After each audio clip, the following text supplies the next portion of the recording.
자, 다음은 비스미 올려보니 물체의 운동이다. 이런 운동을 우리는 무슨 운동이라고 하냐면 나중에 포물선 운동이라고 얘기해요.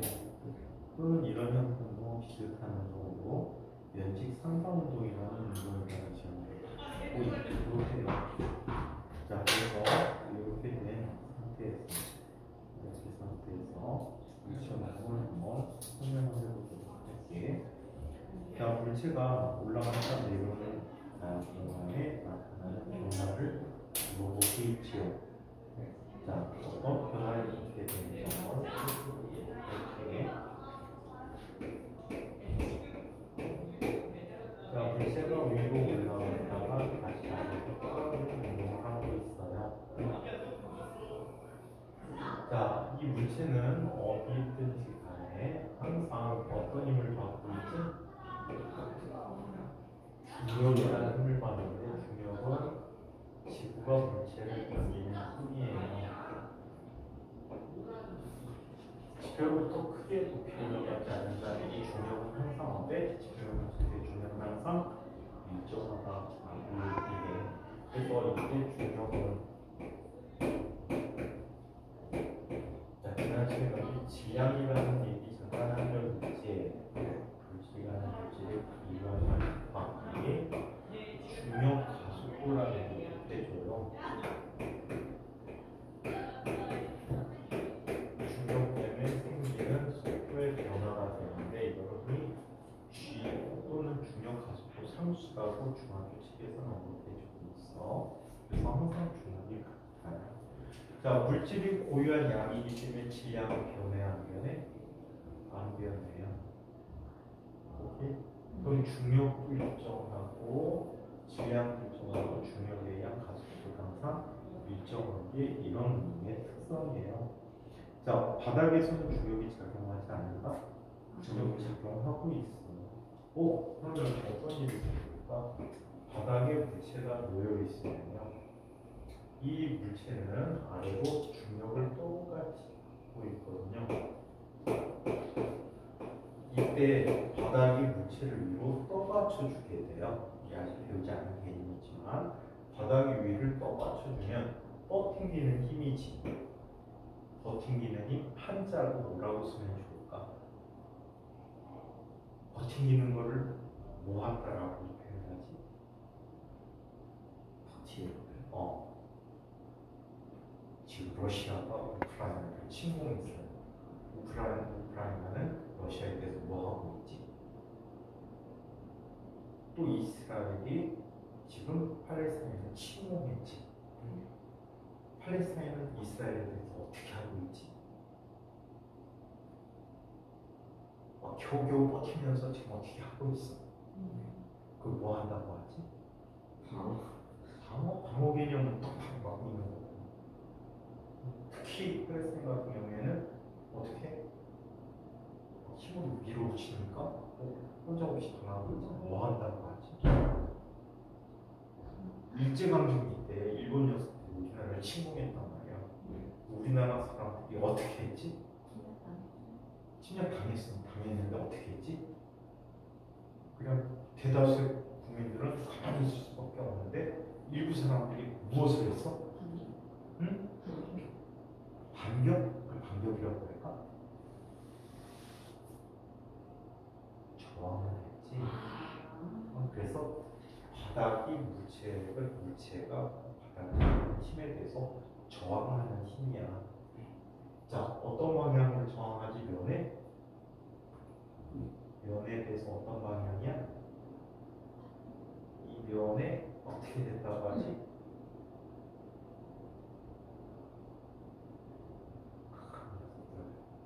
한자어가 부족해서 면에 어떤 방향이야? 수직한 방향이지. 수직한 방향, 그 저항하는 힘을 나중에 수직항력이라고 부르거든요. 그래서 두 힘이 같기 때문에 가만히 멈추는 것처럼 보지만 중력은 계속해서 작용하고 있다라고 얘기해 줄 수가 있어요. 자, 그래서 중력이 항상 똑같아. 비지점에서도 항상 똑같고 바닥에서도 중력 항상 똑같습니다.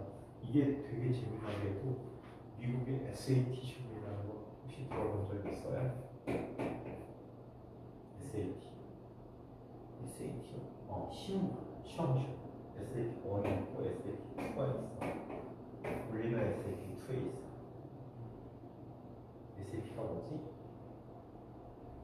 미국 대학 수학 능력 시험이야. 대학 입학 시험이란 말이야. 지금 가장 많이 하는 게 SAT라고 ACT라고 해서 ACT라는 시험이거든. 이 두 가지. 그 다음에 유럽 쪽에서는 바칼로레아. 미국 일부 대학도 바칼로레아를 적용시켜서 시험을 보고 있어. 특별한 교육과정 이수해야 되는데 SAT나 ACT 같은 경우는 특별한 과정 없이 시험을 통해서 들어갈 수가 있다. 그래서 미국이나 유럽, 특히 미국 같은 경우에 대학 입학이 세 가지 시험을 하고 따로 전형을 해서 뽑아. SAT, 아까 얘기한 ACT, ACT, 그다음에 바칼로레아.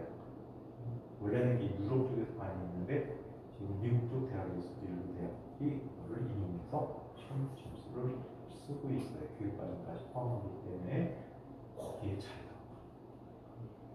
이걸 그려놓고 물체에 작용하는 힘의 방향을 쓰래. ABC 다 오지선다가 되겠지. 그래서 그런 식으로 문제가 많이 나오는 예 중에 하나예요. 자, A와 C에 작용하는 중력은 반대다. 중력은 항상 어디로 작용하고 있지? 지표의 수직한 아래 방향이기 때문에 얘는 틀린 표현이지. 물체 질량은 언제나 일정하다. 오케이? 일정하다. 그래서 이게 맞고, 공이 운동하는 동안에 힘의 방향은 계속 똑같아. 중력 방향이야. 지표면의 수직한 아래 방향으로 작용하고 있다라고 얘기합니다. 자, 그래서 답은 4번이고요. 자, 이번에는 두 번째 문제를 얘기해볼까. 그림은 지구와 달에서 어떤 물체의 질량과 무게를 비교하는 모습이다. 그거 알고 있네. 질량은 변해한 게는 질량은 어디를 가도 항상 일정해. 물질의 고유한 양이야. 물질의 고유한 양이야. 하지만 무게는 중력의 크기야.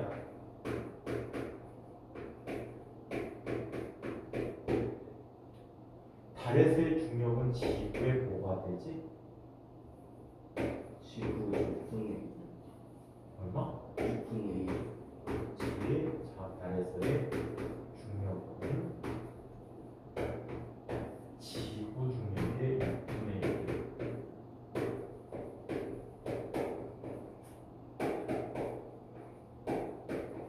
자, 지구에서 중력이 6분의 1이라고 합니다. 자, 그렇다면 지금 이 물체의 질량은 얼마의 물체지? 60kg의 물체란 말이야. 그치? 네. 60kg의 물체. 자, 달로 가면 질량은 변해 안 변해? 60kg. 자, 그러면 달에서의 무게는 계산이 어려워서 힘들었을 수도 있겠다. 달에서의 무게는 일단 6분의 1 곱하기 60 곱하기 중력과 속도 G 대신에 뭐라고 쓸 수 있대? 약 10을 쓰는데 여기서 9.8을 쓰고 있어. 중력위에서는 물체의 속력이 1초에 약 10m/s씩 바뀌거든. 그걸 중력 가속도라고 하는데 약 10이라고 썼는데 보통 9.8을 쓰고 있다고. 자, 그렇다면 지워져 버리니까 얼마가 되지? 98 뉴턴이 어디 되겠다. 이거는 힘이 됩니다. 힘에 다니는 학교에서 배웠지? 뉴턴이라는 걸 쓴다는 거, 그치? 자, 그래서 이런 변화를 갖게 되고요. 자, 이번에는 3번 문제. 그림은 지구에서 수업 중에 무슨 같은 거 이렇게 많이 보내냐. 하지 말자 그랬나.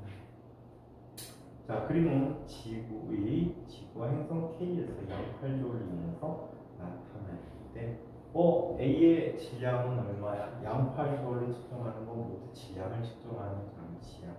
위쪽 지적이나 양팔조는 질량을 측정하고 용추조는 무게를 측정하는 장치라고. 자, A는 몇 킬로그램의 물체지? 10kg. 10킬로그램의 물체.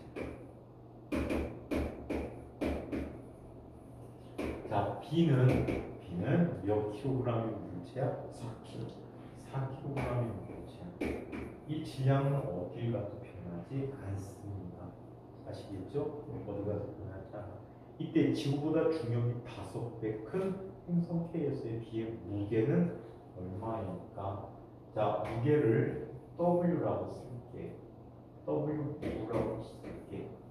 무게를 뜻해서 W는 왜 W냐면 혹시 이런 말 들어본 적 있지? 네. 웨이트 무슨 뜻이야? 무게라는 뜻이라는 말을 W 빼주면 뭐니? 웨이트. 팔이네. 자, 그래서 자, 이 W는 지구의 몇 배? 8. 오, 8배라고 또 있어? 5배라고 씁니다. 5 곱하기 질량 4 곱하기 9.8이 돼버린 거야. 9.8은 항상 공통으로 쓰는 값이니까 잘 기억해두면 좋을 것 같아. 학교 시험대로 잘해 이런 거. 자, 그러면 얘는 얼마가 같아? 196 뉴턴만큼이 되겠지. 그래서 192뉴턴이 답이 되겠고. 자, 이번에는 4번 문제 한번 볼까? 4번 문제는 지구에서 질량이 60kg의 물체가 있대. 질량이 m이라고 쓸게. m이 60kg이야. 60kg이야. 자, 이런 물체가 있다. 이 물체를 수성에 가져갔더니 수성에서 측정한 무게와 질량으로 오른 것을 골라보도록 하겠다. 수성의 중력은 지구의 절반이야. 수성으로 가져갔더니 질량은 변화가 있어? 없어? 없어. 어디로 가든 항상 있죠. 보통 문제는 달만 있었는데 좀 독특하게 수성에 대해서 얘기하고 있네. 그러면 수성에서의 무게는 자, 지구가 얼마라고 했어? 2분의 절반이라고 했지? m 곱하기 9.8이야. 그러면 얘는 2분의 1 곱하기 60 곱하기 9.8이 되네. 그쵸? 자, 그러면 이거 약분하면 3이 돼버리지. 네. 3 곱하기 9.8이면 3 곱하기 98이면 얼마가 되니? 214. 94 뉴턴만큼이 되겠지.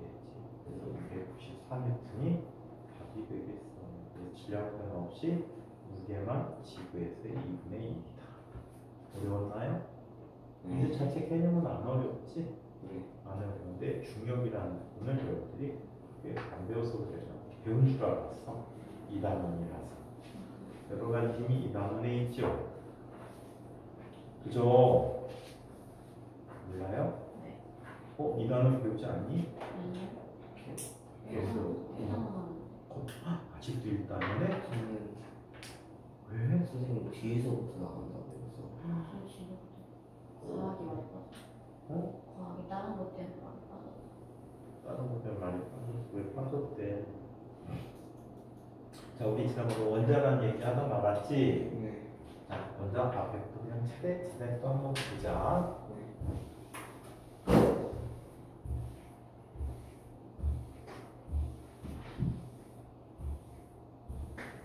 다음 시간에는 이 원자에 대해서만 문제를 낼 거야.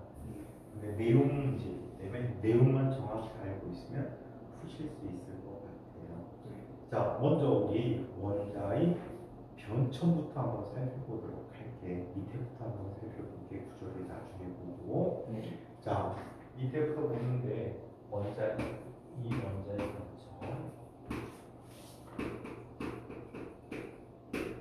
우리 지난번에 그런 얘기했어. 데모크리토스 얘기하고 뭐 이런 얘기했었나? 안 했구나. 자, 원자를 처음 원자라고 정의한 사람은 누구냐면 데모크리토스.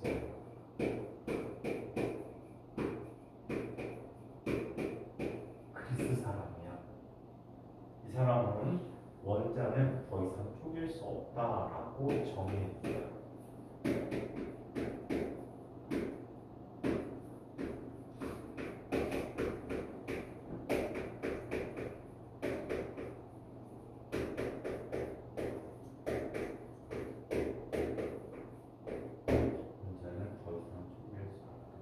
혹시 원자가 영어고 뭔지 아는 사람이 있을까? 원자. 만화 캐릭터도 돼. 70년대 만화 캐릭터. 이 캐릭터만 모르는 사람들도 있어. 우주소년? 우주소년? 땡땡.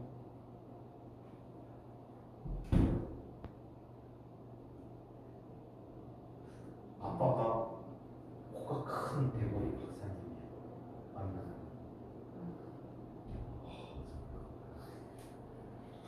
생긴 게 이런 식으로 생겼어. 몸통 아니 얼굴이 형태가. 네. 우주소년? 요즘은 TV에서는 안 해. 트리버스에서 전에 했을 것 같은데. 아톰이라고 하지. 우주소년 아톰. 들어봤어요? 네. 이름 아톰은 이렇게 날개, 이렇게 날개, 이렇게 날개. 이렇게 되지 않은 거? 아톰은요 이렇게 날아요. 이렇게 네. 될 것 같아. 팔에서도 추진기가 있어요.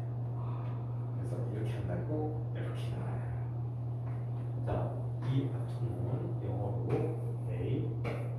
ATOM이라고 합니다.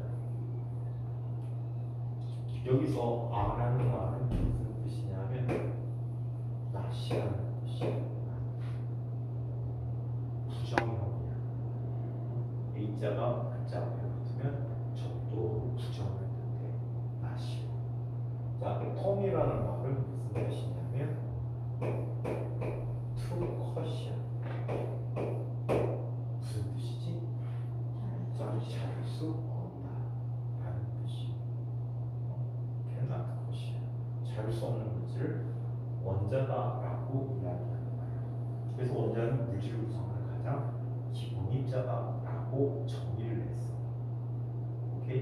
네. 이게 기본 입자이고 원자들이 모여서 물질을 형성한다라고 했는데 이 데모크리토스가 살던 무렵에 아리스토텔레스도 있었단 말이야. 아리스토텔레스는 많이 들어봤지. 이 아리스토텔레스는 그 유명한 세계 정복이라는 분이 한 분 계셔. 세계 최초로 세계 정복한 사람이 누구지? 세계를 정복한 사람.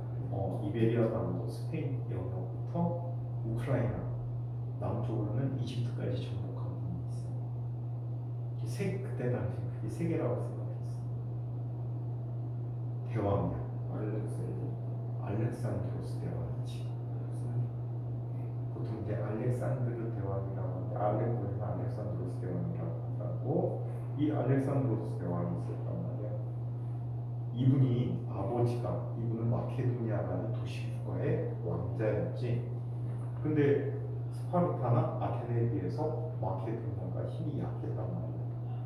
그래서 강한 나라를 내 자식 때는 꼭 만들어줘야지. 뭐의 힘으로? 교육의 힘으로. 그래서 그때 당시 유명한 학자인 아리스토텔레스를 추궁해 와요. 그래서 알렉산드로스와 친구들, 고관들 자식들을 다 모아갖고 교육을 시키는 거야. 수학, 과학, 문학, 예술, 군사, 병법, 사회적, 정치 이런 모든 사회 전반에 대해서 교육을 다 시켰어. 대단하다, 만능이다, 그치? 근데 비슷한 시절의 사람이고. 근데 이분은 뭐라고 생각했냐면 원자는 계속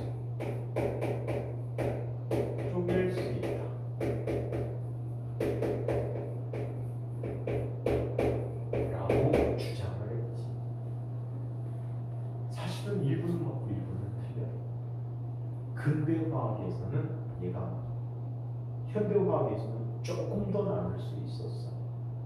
앞으로 뭘로 더 나눌지는 모르겠어. 인간이 측정할 수 있는 한계가 있는데 현재까지는 쿼크라는 물질까지 나눠지고 있어. 현재는 앞으로 뭐가 더 나눠질지 몰라 하지만 지금 현재 기본 입자는 쿼크야. 그래서 일부는 맞고 일부는 틀려. 근데 현대화학에서는 이야기가 더 잘 맞는 얘기가 되지. 하지만 그때 당시에는 어땠을까? 이분 유명해. 이분은 세계적인 학자야. 이분은 학교 선생님이야. 누구 말을 사람들이 더 못했을까? 아리스토텔레스. 언제까지? 근대까지. 1800년대에 다 되도록 아리스토텔레스를 이야기. 이분은 사원소설을 주장합니다. 원래 다른 분이 주장했었는데 이 사원소설을 완성시켰어. 사원소라는 것은 네 가지 요소로 모든 물질이 구성되어 있다라고 얘기해. 물, 불, 흙, 공기. 따뜻하고 차고 습하고 건조한 성질을 이용해갖고 이 물질들이 상으로 구성하고 있다라고 주장을 했다고 해. 그래서 사원소설을 주장했는데 결국엔 틀린 얘기지. 이분 앞서 과학자 중에 철학자 중에 또 더 유명한 분이 또 있어. 이분만큼 탈레스라는 분이 계셨거든. 탈레스는 1원소설을 주장했어. 1원소설은 모든 물질은 물로 순행되어 있다라고 얘기를 한 거지. 그게 발전해서 4원소설이 됐고 그 이후에 이제 여러 과학자들이 원자의 존재에 대해서 연구를 시작한 거예요. 그래서 변천 과정을 한번 이야기해 보도록 할게. 1803년에 돌턴이라는 분이 나타났어요. 영국의 물리학자야. 또는 화학자라고 지금까지. 이 돌턴은 원자는 아주 딱딱한 공처럼 되어 있다. 그래서 딱딱한 공 모양의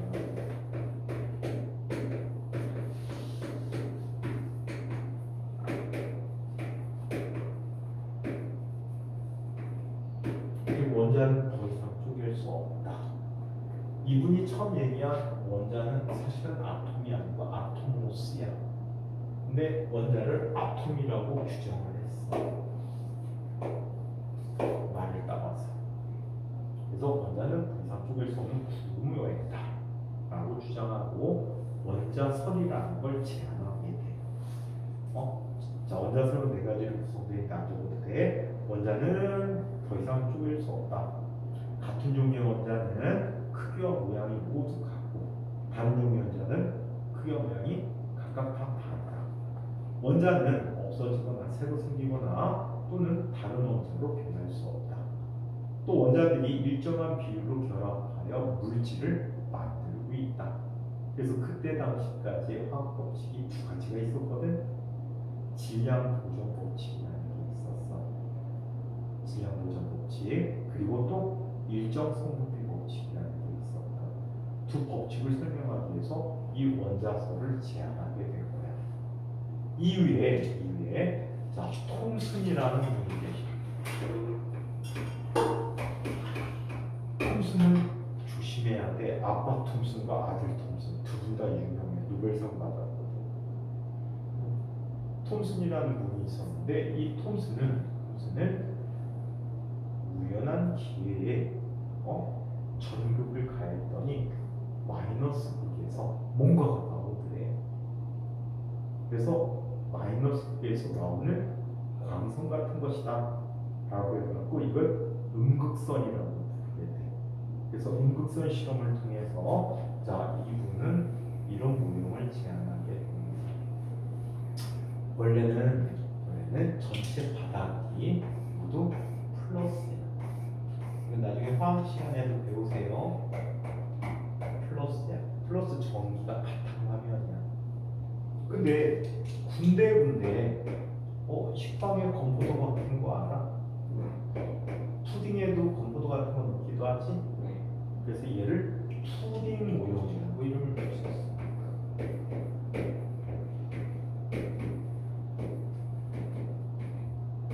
우리 시절만 해도 식빵은 그냥 식상이기 때문에 건포도 같은 걸 안 넣나 봐. 푸딩은 후식이지. 후식이다 보니까 푸딩 같은 거는 더 달콤하거나 새콤한 맛이 내는데 빵은 진짜 아무 맛 안 나는 거. 우리 밥도 그랬잖아. 밥 거기 막 설탕 잔뜩 뿌려 먹으면 할까? 그 외국 사람들이 동양 사람들이 이상하게 생각하는 거야. 우리나라 빵하고 일본 빵은 엄청 달거든. 간식 개념이지. 그걸 서양 사람들한테 주면은 맛있긴 한데 이게 식사가 돼? 너무 달아서 많이 먹는 거잖아. 그때 빵만 해도 그냥 보통 호밀빵 이런 식으로 해서 설탕보다는 소금 같은 게 가미돼. 이런 빵류로 돼 있었나 봐.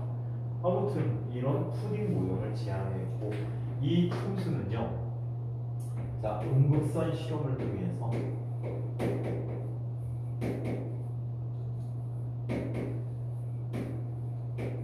응급선 실험을 통해서 전자를 발견했습니다. 그래서 전자의 질량 등을 발견해서 그 업적으로 노벨상을 받습니다. 자, 이런 톰슨 모형에 의해서 다시 러더퍼드 모형이 나와요. 자, 러더퍼드는 톰슨 모형을 한번 실험을 해보고 싶었던 거야. 자, 이 톰슨 모형을 실험했는데 전자는 크기가 매우 작거든. 질량도 매우 작은 물질이었다고. 여기에 어떤 물질이 있으면 그렇다면 예를 들어서 금박이야. 금으로 만든 얇은 막을 만들어서 금은요 망치 같은 걸로 탕탕탕탕 쳐서 피면요 원자가 한 겹 내지 두 겹까지 만들 수 있대요. 길게 뽑으면 실도 엄청나게 길게 뽑아요. 옛날에 반도체 회사 다녔었는데 이 반도체 회사 점심때 식당 무지 커요. 동시에 한 3,000명 모으나 봐. 식사를 하고 휴게실에서 구구 프로스터를 먹고 있었어요. 아이스크림. 왜? 동그랗게 된 초콜릿 든 아이스크림 그때 처음 나왔거든. 처음 나왔는데 회사에서 330원에 팔았거든. 그래서 그거를 먹는 게 낙이야. 요플레도 그때 처음 나왔구나. 요플레보다 요거트가 먼저 나왔고 막 그걸 먹고 있는데 건너편에 앉아있는 사람인데 회사 사람이 아닌데 외국에서 방문한 사람인데 많이 보던 사람이야. 그래서 누구지? 어디서 많이 봤지? 그 순간 생각난 게 선생님 대학교 다닐 때 동아리 선배. 선생님이 1학년 때 4학년이었던 선배야. 1년 동안 같이 학교 다녔던 선배인데 알아보게 되더라고. 달려갔어. 형, 저 누군데 기억하세요? 그래도 여기 웬일이야? 대학교 1학년 마치고 그 선배는 졸업했고 선생님은 주말에 군대 갔다 오고 나머지 졸업하고 그 회사에 들어가니까 시간이 굉장히 오래 지났잖아. 형, 저 누군데 기억하세요? 그럼 너 우리 아가 누구잖아. 그래갖고 그때 한참 얘기를 했지. 어쩐 일로 방문하셨어요? 그랬더니 반도체는 금실을 써요. 혹시 도시광산이라는 말 들어본 적 있어? 도시에서 반도체를 제철해서 거기에서 여러 가지 금속들을 얻어낼 수가 있다. 그 반도체 속에 있는 금실을 만드는 회사를 하고 있더라. 그리고 납품 테스트하러 왔대. 자기네 금실을 보통 수입해서 많이 썼거든. 일본에서. 근데 국산화시키기 위해서 이게 제품에 적합한지 아닌지 확인하기 위해서 납품하는 테스트를 하러 왔대. 근데 이제 방문 부서를 보니까 그 부서에 선생님 대학 선배가 있었어. 그리고 두뇌 전화로 전화를 했지. 누구시죠 부탁해요. 사고기술과에 누구라고 하는데 누구시죠 부탁드립니다. 바꿔주더라고. 형 오늘 골드와이어라고 하지. 골드와이어 테스트 있어요? 어떻게 알아? 내가 담당인데 그거 갖고 오신 분이 제 동아리 선배 좀 잘 좀 해주세요. 청탁을 했지. 아는 분이니까. 그 청탁을 생각을 해놓고서는 앉아갖고 한참 동안 얘기했어. 본지 하도 오래돼가지고 막 얘기하는데 와 이거 와이어가 큰 스타이로폼 큰 통이 있어. 거기에 엄청나게 많이 감겨 있는 거야. 그리고 이게 얼마나 돼요? 그랬더니 7, 8kg 정도가 된대. 7, 8km. 엄청 긴 거잖아. 와, 그럼 이거 갖고 가면 돈 좀 되겠다. 그랬더니 하는 말이 뭔지 알아? 야, 이거 가져가도 돈 얼마 안 돼. 금으로는. 이거 이렇게 많은데? 물어보니까 그게 금반지 하나도 안 된대. 그만큼 많이 감겨져 있었는데 금반지 하나만큼이 안 된대. 금은 뽑힘성, 손으로 만들 수 있는 철사로 만드는 성질, 그리고 퍼짐성, 전성이라고 하거든. 이 두 가지 성질이 매우 강한 금속이야. 그래서 아주 얇은 금박을 만들어갖고 여기에 무거운 입자를 쏴주기로 하는 거야. 그 무거운 입자가 원소의 종류 중에 헬륨이 있다는 거 아세요? 그 헬륨 원자 핵을 쏴준 거야. 헬륨의 원자 핵은 핵 분열 과정에서 나듐과 같은 물질의 분열 과정에서 자연스럽게 발생하게 되거든. 그럼 질량이 무지 큰 녀석이 질량이 작은 녀석 옆을 지나가면 어떻게 되니? 대부분 무시하고 지나갈 수 있겠지. 그래서 이분이 예측한 거는 이런 부분을 예측했어. 알파 입자라는 입자를 쏴주면 대부분 그냥 어떻게 할 것이다? 지나갈 것이다. 영향을 받아봤자 아주 조금밖에 안 받을 것이다. 이런 생각을 했어. 이거는 예상이야. 그런데 실제로는 이런 일이 일어났다라고 해. 자, 실제 일어난 일을 살펴봤더니 금박이 있었는데 그냥 알파 입자가 대부분은 예측대로 그냥 다 지나갔어. 예측대로 지나갔는데 어떤 심한 녀석들은 가다가 확 휘는 거야. 심지어는 거의 되돌아오는 녀석들이 있어. 그리고 또 휘고 또 나머지 영역은 대부분 또 그냥 통과해. 그래서 이분은 이렇게 생각한 거야. 이 알파 입자라는 입자는 알파 입자 산란 실험이라고 하거든.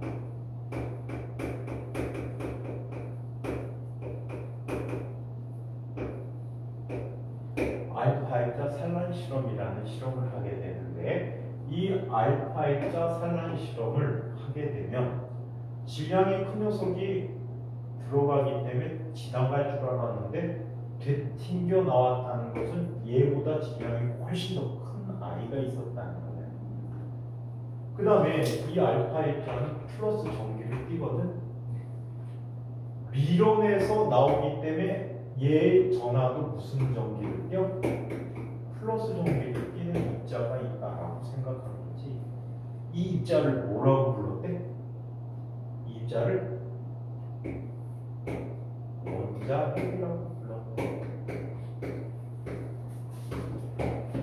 그래서 원자핵을 발견한 실험이 러더퍼드의 알파 입자 산란 실험이야. 톰슨은 연극선 실험을 통해서 전자를 발견했고 러더퍼드는 알파 입자 산란 실험을 통해서 원자핵을 발견한 거야. 얘는 정기적으로 플러스 전기 끼고 전자는 마이너스 전기를 띈다는 게 여러 가지 실험을 통해서 알게 됐거든. 그래서 이렇게 생각하게 된 거지. 어떻게? 자, 러더퍼드는 이렇게 생각했어. 중심에는 플러스 원자핵이 존재하고 주변에는 누가 있어? 전자들이 있다라고 주장하는 거야. 근데 플러스와 마이너스 사이는 서로 어떻게 하고 있지? 플러스 마이너스 같다는 어떻게 되지? 서로 달라붙지. 서로 끌어당기는 인력이 작용해. 이렇게 인력이 작용하게 되면 원자핵이 가서 충돌하면서 원자가 만들어질 수 있어 없어? 없어. 원자가 소멸해버려야 돼 충돌하면. 그래서 이 사람은 가정을 한 거야. 겁내 빠른 속도로 돌면은 이 힘이 원운동을 시키는 힘이 되기 때문에 얘가 존재할 수 있다라고 하는 모형을 택한 거예요. 이 모형은 서로 충돌하지 않게 서로 단계대로 도는데 이거를 태양계의 모형이라고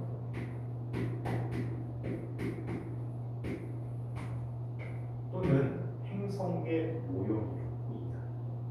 근데 이 모형에는 문제점들이 여러 가지가 있었어. 그 문제점을 해결한 사람이 바로 유명한 보어라고 불리는 사람이에요. 보어는 아주 특별한 조건을 가정해요. 우리가 지금 배우기에는 어려워. 양자 조건이라는 조건과 진동수 조건이라는 두 가지 가정을 통해서 수소의 원자의 구조를 설명하게 되는 거예요. 그리고 나머지 부분도 설명하게 되는데 이렇게 나타내 줍니다. 자, 중심에는 원자핵이 있고 우리가 흔히 많이 보는 그림이 아니요. 전자들이 특별한 궤도에 돌고 있대. 이거 많이 보는 그림인데, 그치? 여기에 전자들이 돌고 있다.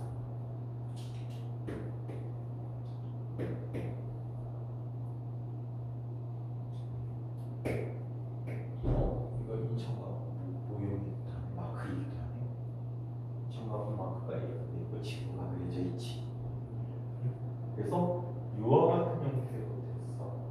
이 책에서는 궤도 모형이라고 하는데 얘를 수정된 태양계 모형이라고 흔히 얘기해요.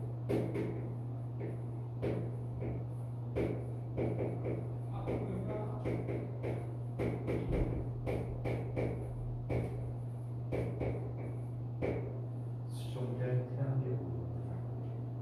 자, 얘는 이쪽에서 궤도 모형이라고 해요.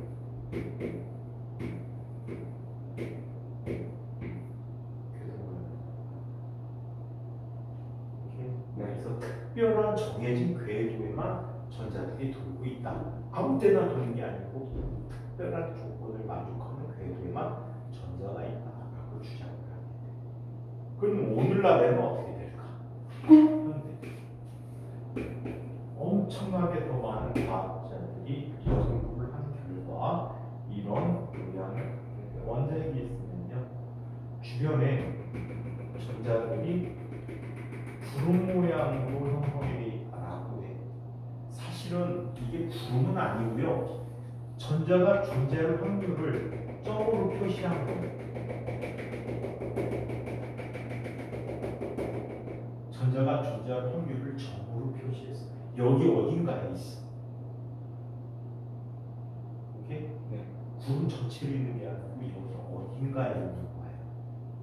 이거를 뭐라고? 오비탈이라고 해요. 전자 구름 모양.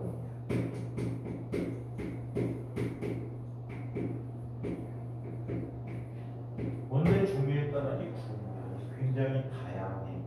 수학 시간에 배우시겠지만 기본적으로 아령 모양.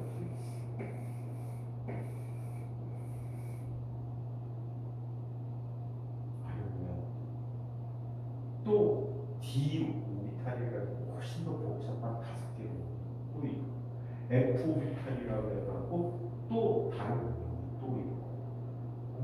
그래서 얘네들은 다양한 형태의 전자 구름 모양을 갖고 있다. 뭘로 취급한 거지는 확률이라는 걸 이용해서 이 전자 구름 모양을 설명하게 된다라고. 현재는 이런 부분을 사용하고 있어. 그래서 변천 과정들을 대략적으로 기억해 두는 게 앞부분을 이해하는 데 훨씬 더 도움이 될 것 같아요. 그러면 원자라는 얘기 첫 번째 얘기로 돌아가 보도록 하겠습니다.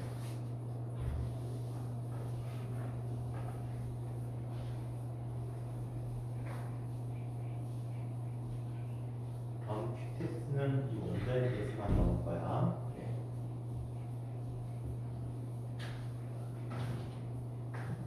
미소는 수업이 바쁘구나. 체육 때문에 애들 막 수업 제끼는데 열심히 하서 열심히 듣는구나. 자, 첫 번째 원자에 대해서 이야기하자.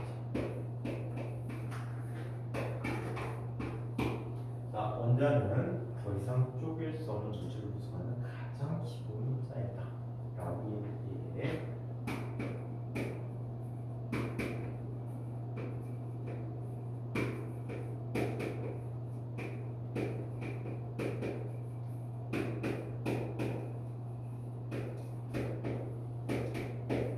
하지만 물질의 성질을 갖지는 않아.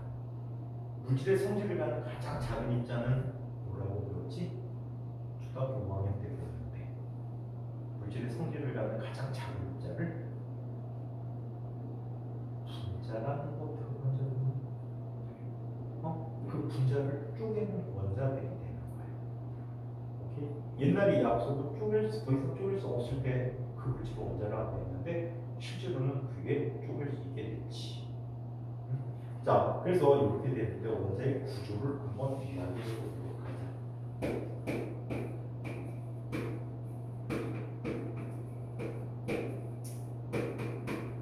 원자 구조를 아주 심각하게 갈까? 그냥 적당히 심각하게 갈까? 적당히 심각하게 가도록 하자. 나중에 기본 모형까지 하면은 우리가 몇 가지 물질 배워야 돼? 몇 가지 물질 배워야 되냐면 세 줄, 네 줄이면 몇 개야? 12개, 4개 합치면 16개, 17개 물질을 배워야 돼. 그 물질들을 알아야지 문제를 또 이해할 수 있는데 거기까지가 좀 문제잖아. 그 물질 중에 하나가 혹시 힉스라는 입자 들어본 적 있니? 몇 년 전에 노벨상 받은 힉스 입자, 신의 입자라는 입자인데 지금 그런 거는 과학 뉴스 같은데 관심이 없나? 과학부 갔는데 과학 동화 본 것 추천해준다. 과학 동화라는 책이 있어. 그게 도서관에 매달 들어올 거야.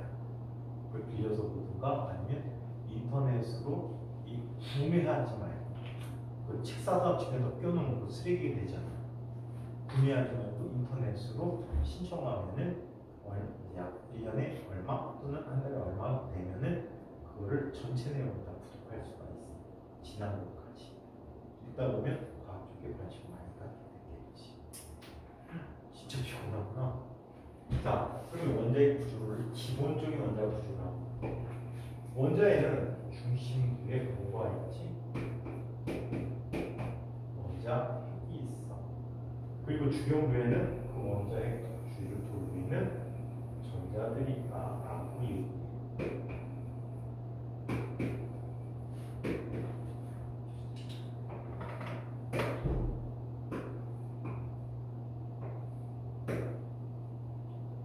이때 당겨지는 힘은 무슨 역할을 해주는데 원소시키는 힘이라고 해서 구심력의 역할을 하고 노란 아이는 속도라고 이야기하자. 오케이? 자, 이렇게 구성되어 있는 줄 알았는데 이게 또 나뉘게 돼. 이걸 나누는 걸 이해하기 위해서 우리 화학 기호를 이용해서 물질을 표시하는 방법을 한번 이야기해 볼게. 화학에서 사용하는 것인데 이 단원이 원래 화학에서 배워야 되는데 물리에 들어와 있어. 자, 여기 X는 원소 기호야. 몇 가지 원소 기호는 아마 알 것 같은데 수소가 영어로 뭐야? 하이드로젠 H라고 쓰고 있어. 산소 옥시존 옥시오. 탄소는 영어로 뭐야? 카본. C. 질소는 뭐야? 니트로젠. N. 헬륨 H. E. H가 있었으니까. 리튬 배터리 할 때 리튬 L. I. 이런 식으로 첫 글자와 중간에 적당한 글자를 따서 쓰는 게 원소 기호들이거든. 세계적인 약속이지. 이 원소 기호의 앞에 좀 아래쪽에는 원소 번호를 써줘. 원자 번호라고 하죠. 원자 번호. 그리고 위에는 질량수라는 걸 써. 질량수는 실제 질량이 아니고 상대적인 질량이야. 탄소를 기준으로 해서 상대적으로 그 값을 평가한 질량이야. 근데 보면 소수점이 나오거든. 소수점이 나오는데 그 소수점 나오는 이유는 실제 그 질량이 수인데 소수가 나올 리가 없잖아. 예를 들어서 탄소도 보면 우리 자연계에 여러 종류가 있어. 이 질량수가 평균적으로 가장 많은 게 12야. 어떤 건 14, 어떤 건 13, 막 이래. 그럼 그 녀석들을 평균을 내놓으면 이 질량수가 소수점을 갖겠지. 네. 응? 그래서 소수점이 나타날 때 되게 소수 떼버리고 그냥 정수만 쓰는 경우들이 많아. 지금은 그래. 자, 그래서 이렇게 표시가 돼 있대. 이때 원소 원자 기호를 쓸 때는 기호로 Z. 질량수는 A라고 얘기해. A라고 얘기하는데 이 물질이 살펴봤더니 원자핵도 쪼개진대. 원자핵도 쪼개져갖고 이 원자핵을 살펴봤더니 이렇게 구성이 되어 있는 거예요. 역시 둥그런 형태의 물체로 여러 개가 이렇게 붙어 있어. 자, 살펴보니까 어떤 아이는 빨간 아이로 구성이 되어 있고 어떤 아이는 노란 아이로 구성이 되어 있대. 작은 원소는 숫자가 거의 비슷해. 근데 원자 번호가 커지면 점점 무거운 원소면 빨간 아이 숫자보다 노란 아이 숫자가 점점 더 많아지게 되는데 이 빨간 아이를 뭐라고 할까? 아이가 얘를 양성자라고. 양성자가 정식으로 플러스 전기를 띠게 되는 물질이야. 그리고 노란 아이는 중성자라고. 얘는 정기적으로 마이너스 전기를 띠고 있다. 아니, 얘는 전기를 띠지를 않아. 오로지 원자핵을 위해서 플러스 전화를 띠고 있었던 거야. 그럼 플러스끼리 서로 어떻게 하는데? 밀어내기로 했잖아. 안 밀리네? 안 밀려. 그럼 어떻게 해야 돼? 밀어내는데 안 밀려. 어떤 일이 벌어졌을까? 더 큰 힘으로 다가 나는 것 같아. 그러면은 선생님한테 반을 보이지 않고 본 거야. 아니, 시간 조절 때문에 반을 보이지 않고 본 거라고. 너희들도 안 넘어간 거야 아직. 자, 얘네들은 더 강한 힘으로 당기면 돼. 안 그래? 밀어내는 것보다 더 강하게 당기면 돼. 그 힘을 강행력이라고. 강한 행력. 자연계의 가장 기본형의 힘 중에 하나야. 강행력. 근데 이 강행력 문제가 있어. 이 서로 밀어내는 힘은 우리 전자기력이라고 그러거든. 전기력이거든 정확히는. 근데 전기력은 무지무지 멀리까지 작은 약하지만 강행력의 100분의 1밖에 안 돼. 100분의 1밖에 안 돼서 당기는 힘은 약해. 밀어내는 힘은 약해. 그럼 다 붙어 있어야 되는 거 아니야? 근데 이 강행력에 단점이 있어. 입자 하나, 둘, 셋, 넷, 다섯, 여섯, 일곱, 여덟, 아홉, 10개만 가면 힘이 없어. 그럼 나중에 큰 원자는 어떻게 될까? 당기는 힘은 근처밖에 없고 밀어내는 힘은 멀리까지 작용하다 보니까 이 원자들이 어떻게 될까? 쪼개져. 자연스럽게 이게 쪼개지는 걸 우리는 핵분열이라고 해요. 이 핵분열이 되면서 에너지가 무지막지하게 생기거든. 그걸 이용해서 만든 게 원자력 발전소 또는 원자 폭탄이 되기도 하지. 천천히 일어나면 발전소에서 이용할 수 있고 이게 순식간에 일어나게 하면 폭탄이 되기도 하고 그게 원자력 폭탄이라고 해요.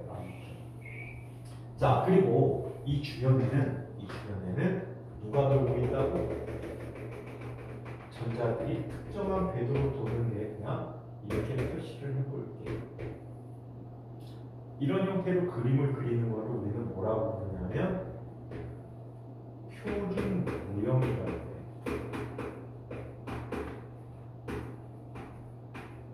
그래서 표준 모형에 의하면 이러하다. 얘네들도 나뉘어져. 쿼크라는 걸로 나뉘어지는데 거기까지는 안 할게. 자, 여기에서 쟤와의 관계를 한번 살펴보도록 합니다. 이 i는 누구라고? 전자야. 전자는 마이너스 전기를 띄고 있는데 질량의 차이가 무지 커. 얘 질량이 약 1840배밖에 안 돼. 1840배. 그럼 전자는 무시할 수 있다는 얘기지. 전자는 거의 무시할 수 있다. 자, 아무튼 이렇게 됐는데 저 i와 US 녀석의 상관관계를 한번 살펴보도록 하겠습니다. 자, 일반적으로 원자 번호는요, 화학에서 무지만 있으니까 잘 기억해도 원자 번호는 항상 양성자의 수와 같아.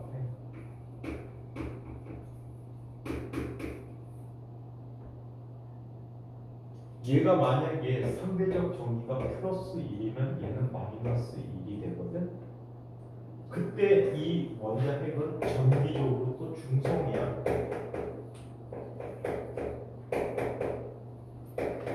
자, 정기적으로 중성이네. 정기적으로 중성이면 양성자의 수는 누구의 수와 똑같아야 돼? 전자의 수와 똑같아.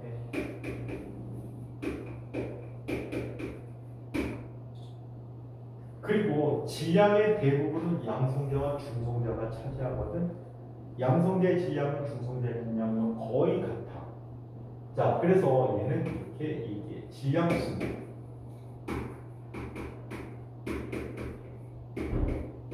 양성자의 수 더하기 중성자의 수야.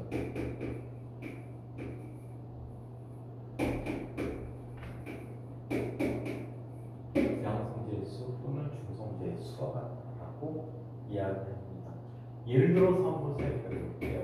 탄소는 원자 번호 6번의 질량수가 12야. 얘는 양성자 몇 개지? 양성자 몇 개에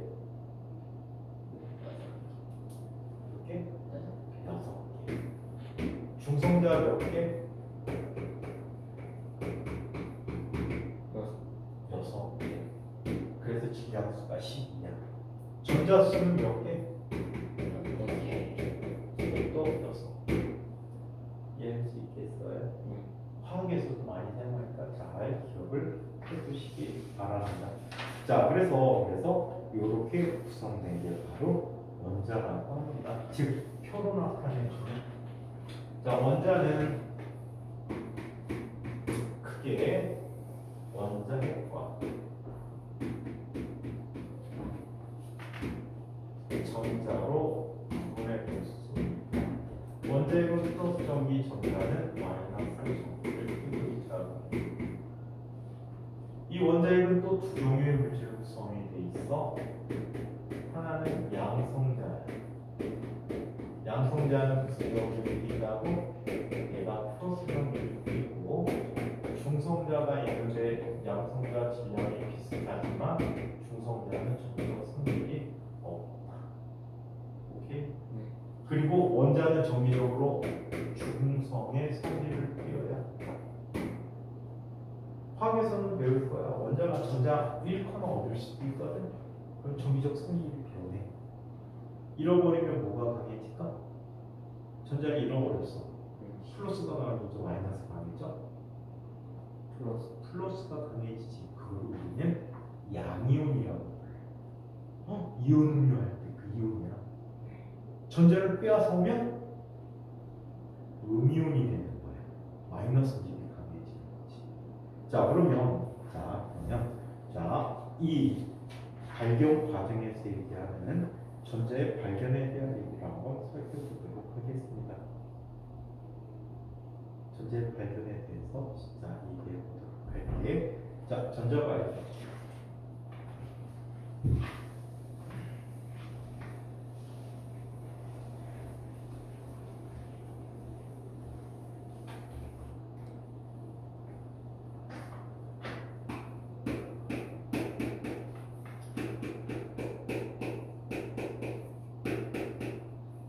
전자발견은 누구의 실험을 통해서? 톰슨의 아빠 톰슨이야. 톰슨의 음극선 실험을 통해서 전자의 존재를 알게 됐대. 음극선 실험을 통해서 전자의 존재를 알게 되는데, 음극선 실험을 통해서 뭘 알게 되냐면 이와 같은 관계를 알게 되었다고 합니다. 자, 어떻게 실험을 해주냐면 이렇게 실험을 해줘요. 자, 이 음극선 관이라는 관이 있어요.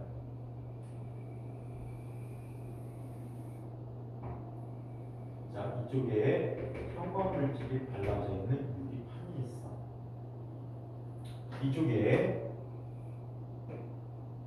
필라멘트를 갖다 놔요. 필라멘트로 할게. 책은 그냥 갖다 썼는데, 자, 필라멘트를 갖다 놓고 여기에 전압을 걸어줘요.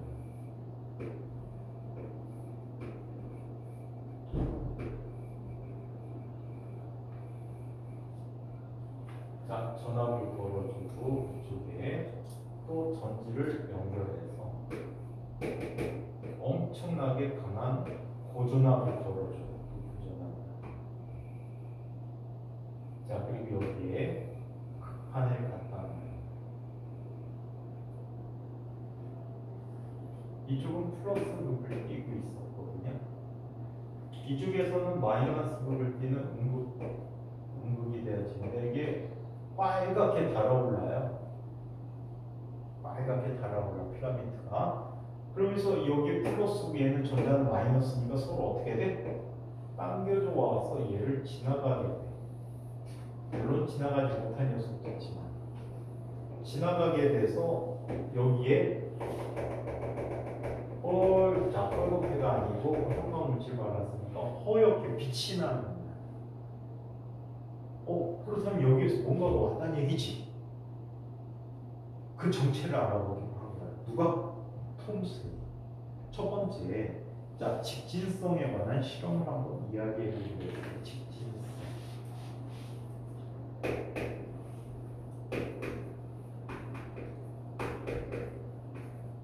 직진성을 알아보기 위해서 가장 좋은 거는 뭘까? 직진성 실험을 알아보기 위해서 가장 좋은 건 뭘까요?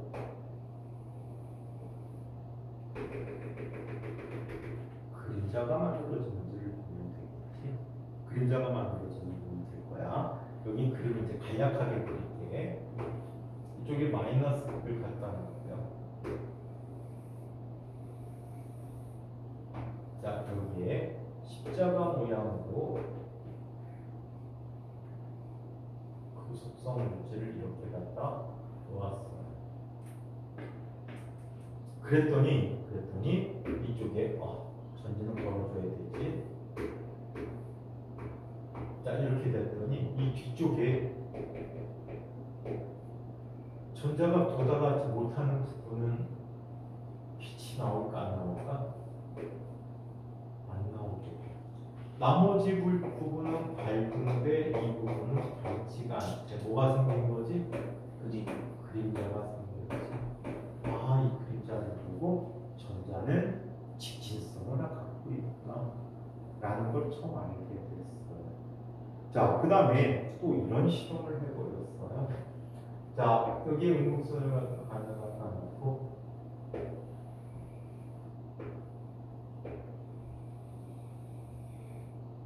여기 형광물질을 갖다 놨어. 이쪽도 간단하게 그렇게 그냥 마이너스 를 걸어주는 거예요.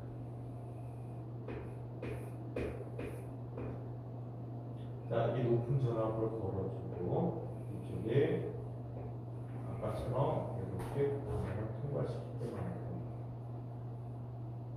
이 다음에 이 양극에다가 플러스 극과 마이너스 극을 걸어줘요.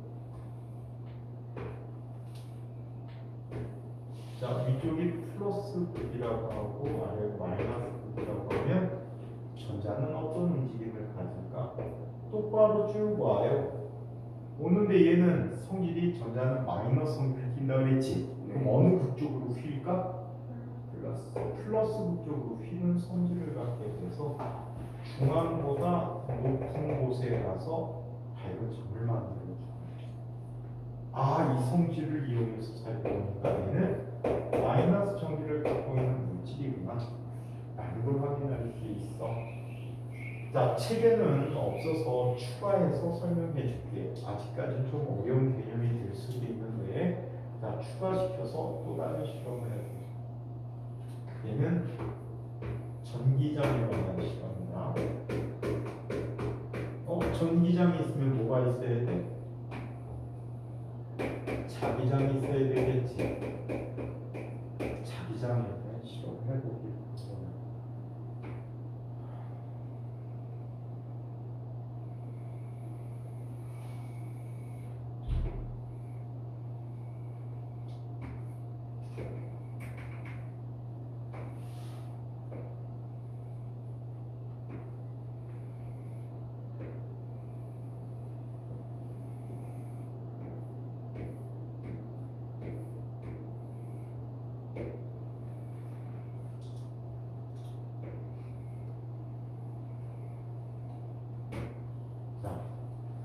자기장을 갖다 놓고 실험을 하는데 안쪽에서 바깥쪽으로 나오는 방향에 자기장이 생겼대.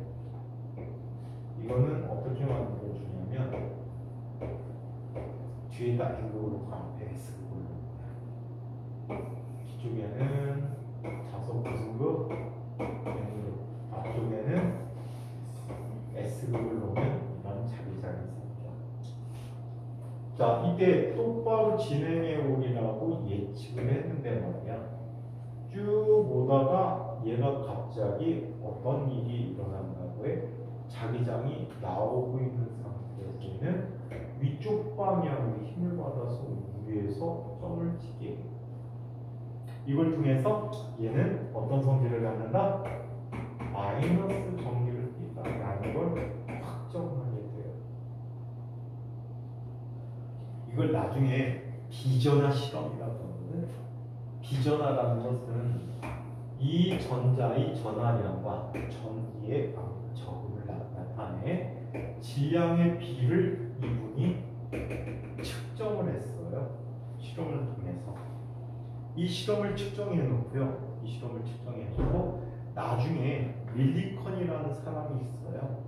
그 사람이 전자가 받는 전하량을 알아내게 되지. 전자가 받는 전하량을 알아내게 돼. 그래서 전자의 질량까지도 이분이 확인하게 됩니다. 그래서 전자의 대부분을 다 발견했어. 자, 이번에는 네 번째. 자, 얘는 이런 실험을 한번 해보기로 합니다. 똑같은 실험 장치 안에다가 이거 되게 웃길 때 이게 쓸 때마다 만들어야 된다. 안에 진공도도 계속 유지해야 되고 사실 그때 당시 기술은 쉽지 않은 일이야. 그때 당시에는 1800년대 초반이니까 중반쯤 되겠구나. 자, 그래서 속 실험이 쉽지 않은 실험이에요.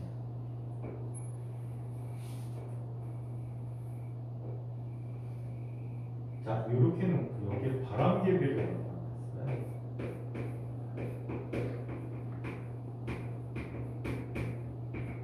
바람개비를 나타났어요.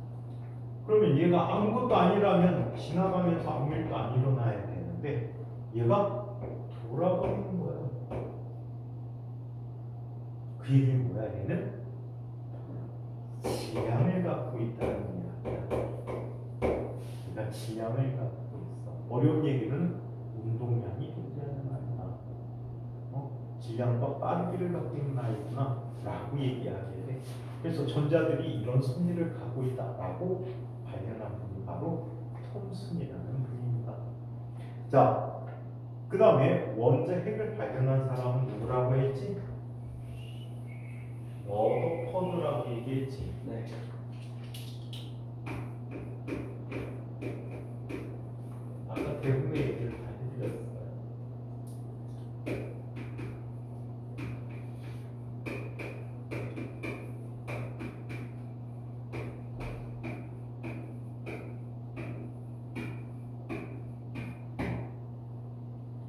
무슨 실험이라고 그랬어? 알파 입자 산란 실험이라고 그랬어.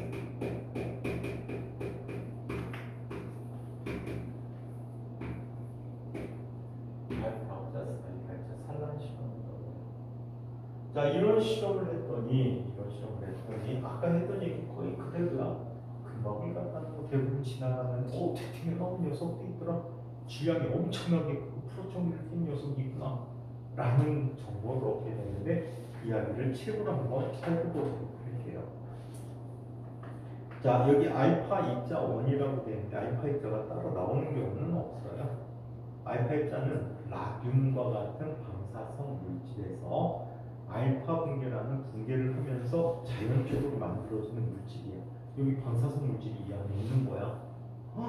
이거 옛날 분들은요 방사능에 대한 위험성을 몰랐어요. 손을 막 주먹주먹 했어. 휘리부인도 마찬가지. 이게 위험성이 알려진 거는 그나마 현대로 넘어올 때 나타났던 일들이야. 예를 들어서 필리핀 같은 경우에 나중에 암으로 돌아가시지. 암으로 돌아가시지. 망난 적 그렇게 죽은 사람들이 한둘이 아니야. 생물학자 중에. 자, 한번 보자. 알파 입자가 있고 가운데 금박을 갖다 놨어요. 근데 대부분은 그대로 알파 입자들이 통과하리라고 예측을 했거든요.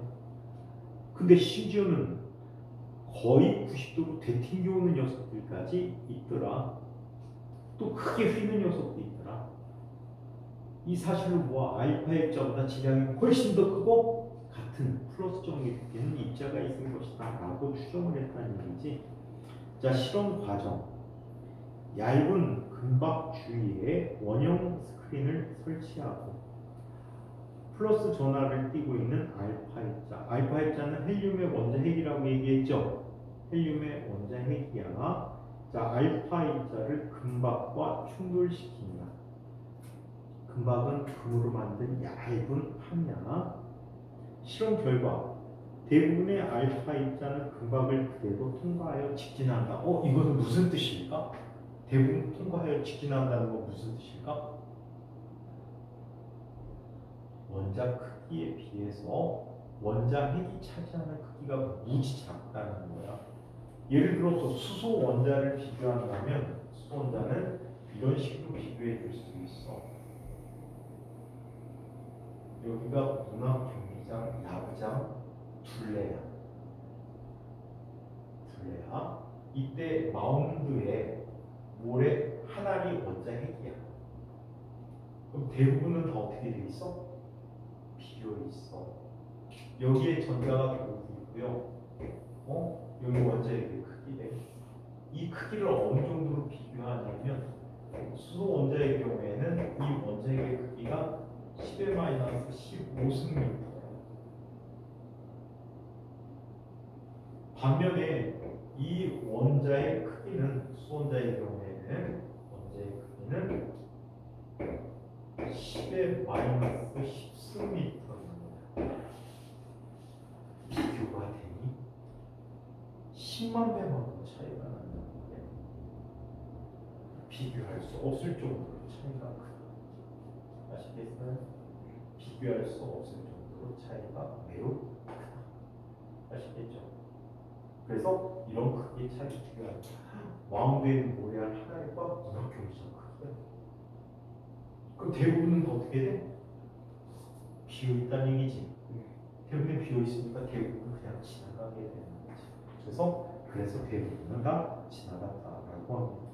근데 극히 일부의 알파 입자가 경우가 크게 비거나 튀어나오는데 누구 주변을 지나는 녀석이야?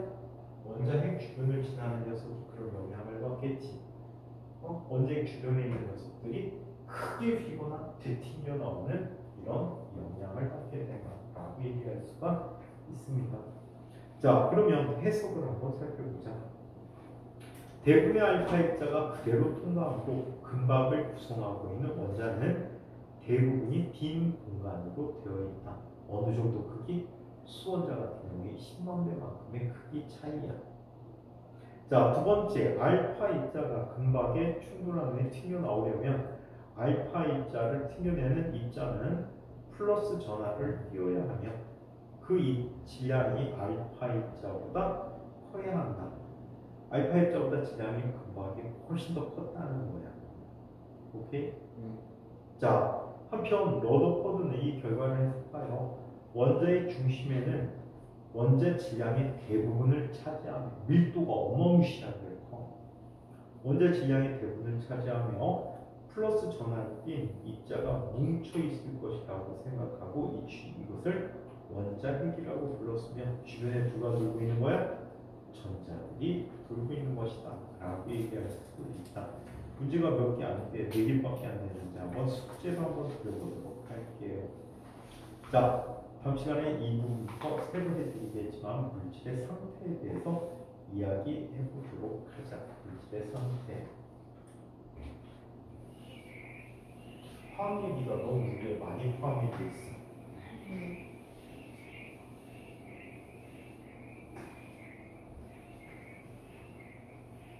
그래서 화학 시간에 또 할 거야 이거. 그때 이해가 훨씬 더 빠르겠지? 한 점이 있으니까 빠를 것 같아. 기억만 하고 있다는. 자, 세 번째 물질의 상태.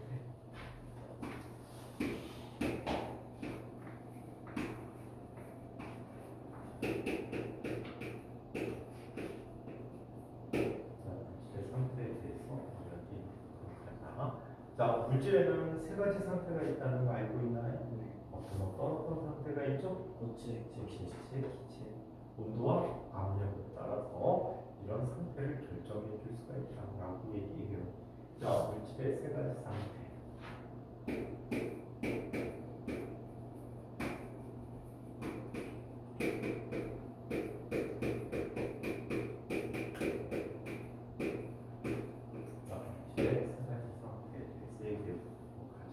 첫 번째 물질과 물질에 대해서 이해해요.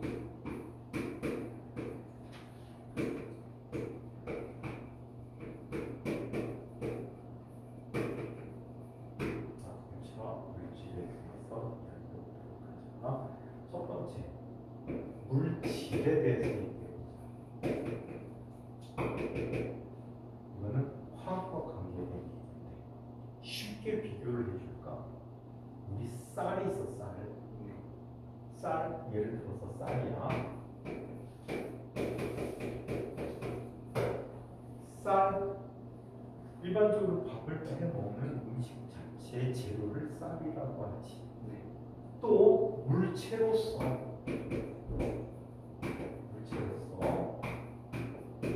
쌀이 있어. 이거 뭘 뜻해? 쌀, 알갱이를 뜻해.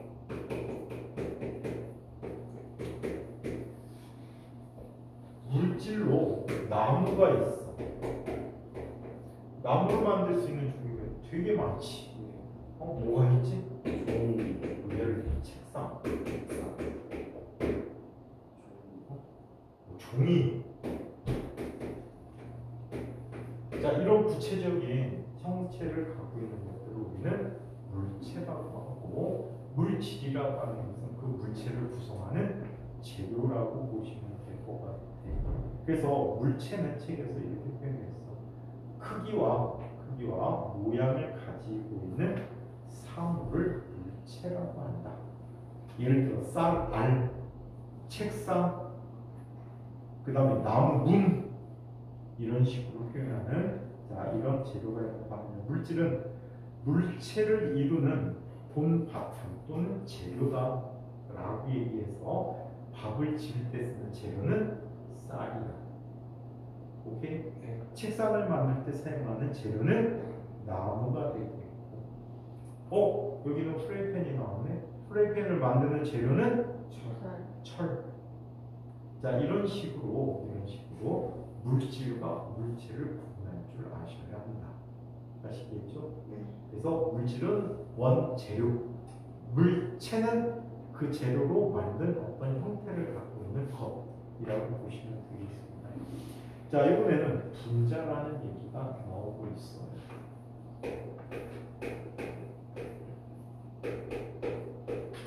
자, 분자라고 하는 게 있어요. 자, 우리는 이렇게 물질을 그려내 봅시다. 어떤 물질이 있어요. 이 물질은 자르고 계속 잘라내릴 수 있겠지. 나중에는 최후의 분자가 나오게 돼요. 이 분자를 또 자르면 뭐가 된대요? 원자라는 게 된다라고 얘기했잖아요. 자, 이때 얘가 분자까지는 물질의 성질이 유지돼요.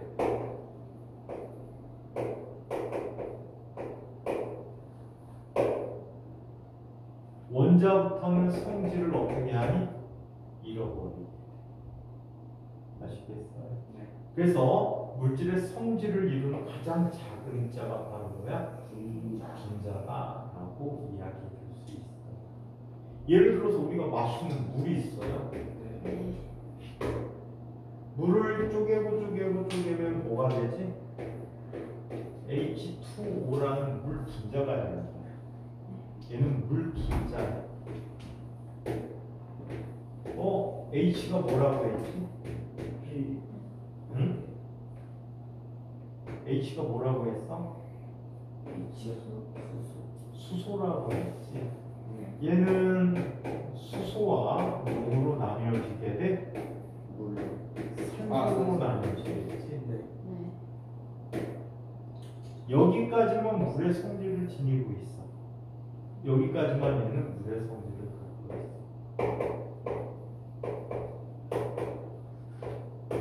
수소나 산소가 되면 물의 성질이 없어. 이해? 자, 그래서 이와 같이 나뉘어진 이러한 특성을 가지고 있다라고 기억을 해둡시다. 아시겠어요? 자, 그래서 이와 같이 분자라는 얘기가 있었는데 이 이야기부터 우리 다음 시간에 계속 이어서 하도록 할게요. 이 내용까지 질문 있는 사람? 질문. 1분 정도 시간 남았어. 1분 정도 시간이 남았다.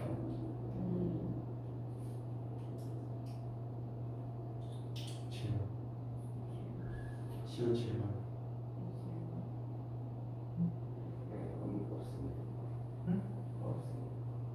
미소 질문. 그래도 있어야 돼요.